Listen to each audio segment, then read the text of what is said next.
Party भी vote चोरी को लेकर दूसरी बार प्रेस कॉन्फ्रेंस की राहुल गांधी ने। उन्होंने चुनाव आयोग ज्ञानेश कुमार को कहा कि ये लोकतंत्र की हत्या करने वालों में शामिल है। पहली बात तो ज्ञानेश महोदय, जो आज कांग्रेस पार्टी है वो 100 साल की पार्टी नहीं है, वो आज़ादी वाली पार्टी नहीं है जिसमें महात्मा गांधी थे, राजेंद्र प्रसाद थे। ये जो कांग्रेस आप देख रहे हैं, ये 1969 में इंदिरा गांधी कांग्रेस आई बनी और ये 80 में जाकर के आई हटा और कांग्रेस नाम आज के डेट में जानते हैं। तो ये 80 के बाद जो 5 साल की सरकार बनी, बाद में बीजेपी की सरकार बनी, इसलिए ये कांग्रेस जो है कोई पुरानी नहीं बल्कि नई पार्टी है। पहली बात। दूसरी बात कि ये ढिढोरा पीटते हैं पुरानी लेकर के कि मैंने ये किया, मेरे पूर्वजों ने ये किया। तो आज आप क्या कर रहे हैं? आज जब सब लोग आवाज दे रहे हैं कि ईवीएम से चोरी हो रहा है, तो ईवीएम हटाने की बात नहीं कर रहे, क्योंकि कई राज्यों में आपने भी चोरी की। पहले आपने बैलेट की चोरी की, अब जो है ईवीएम में चोरी की। आप वो अगर हारेगा तो वो जीतेगा, इसलिए वो कह रहा कि एक राज मैं तुम्हें दे देता हूँ, एक राज तो मैं ले लेता हूँ, एक हम हार जाते हैं, एक तुम जीत जाओ। तो ये मिल कर करके, ये चाहे बीजेपी हो, चाहे कांग्रेस हो, चाहे क्षेत्रीय पार्टी हो, ये सब बंटवारा कर करके ये जो है हिस्सेदारी लेके जनता की हिस्सेदारी नहीं देते, ये भागीदारी जनता की नहीं देते, ये अपनी हिस्सेदारी भागीदारी करके ये अपने हाउस में, ये बाहर में जनता को बेवकूफ बनाते हैं। मैं अलग अलग पार्टी हूँ, लेकिन इन हाउस ये सब बैठ करके मुर्गा को चूसते रहते हैं। मैं तो एक ही हूं, आप भी राजनीतिक, मैं भी राजनीतिक, तो वो सब राजनीतिक का खेल गद्दी का खेल है और उससे जनता को कुछ नहीं मिलता। आज जरूरत है कि ईवीएम में चोरी हो रही है तो ईवीएम हटाओ, नया व्यवस्था लाओ। जैसे बैलेट हटा तो हमारा ईवीएम आया था, अब ये कहते हैं ईवीएम हटाओ। हमारे साथी सुप्रीम कोर्ट के और बहुत सारे वकील सब करें कि ईवीएम हटाओ, बैलेट लाओ। अरे बैलेट से चोरी ज्यादा होती थी, तब गुंडे पैदा हुए, तब गोलियां चली, तब हमारे बिहार और अन्य राज्यों में गांव के गांव चारों तरफ से गेट से गोलियां मार करके गांव के गांव में आग लगा दिया जाता था।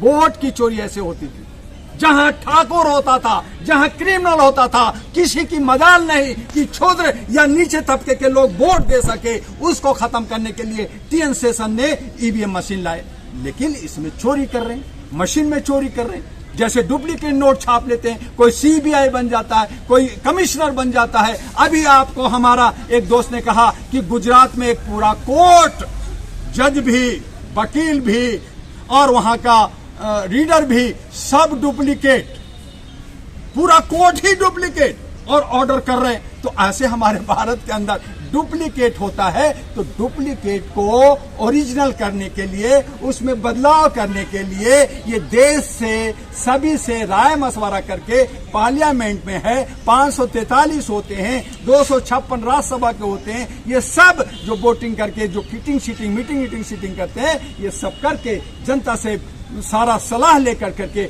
एक नया सिस्टम बना सकते हैं कि वो डिजिटल, यानी हमें आगे जाना है, पीछे नहीं जाना है, हमें आगे जाना है। तो डिजिटल नई शाइनिंग इंडिया में हम कैसे वोट का, हम जो है जनता का अधिकार है उसका संरक्षण करें, क्योंकि जनता एक दिन का राजा बनता है वोट देने का और 5 साल तक वो गुलाम रहता है, कैद बन जाता है अपने सेवक सेवादार चौकीदार का। उसका जो है व्यवस्था कैसे हो, तो वो जनता को सोचना होगा। और उसी को जब जनता तराही करती है, तो जब आवाज देती है, तो raise your voice on human rights की आवाज होती है, उसको जनाक्रोश कहते हैं। फिर कहते हैं जनता बिगड़ गई, जैसे भैंसिया बिगड़ गया, जैसे हाथी जो है चिंघाड़ने लगा, तोड़ फोड़ करने लगा।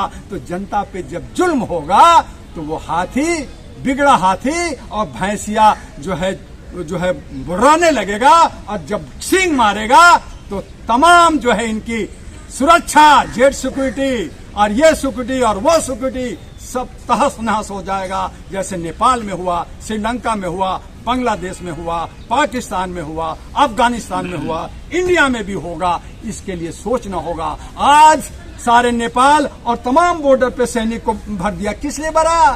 कहीं घुस करके वही यहाँ कुछ ना कर दें, तो डर तो शुरू हो गया है।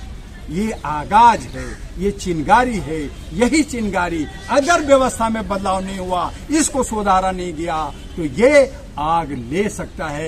यही पूरे घर को, यही पूरे देश को, यही पूरे राजधानी को स्वाहा कर सकता है।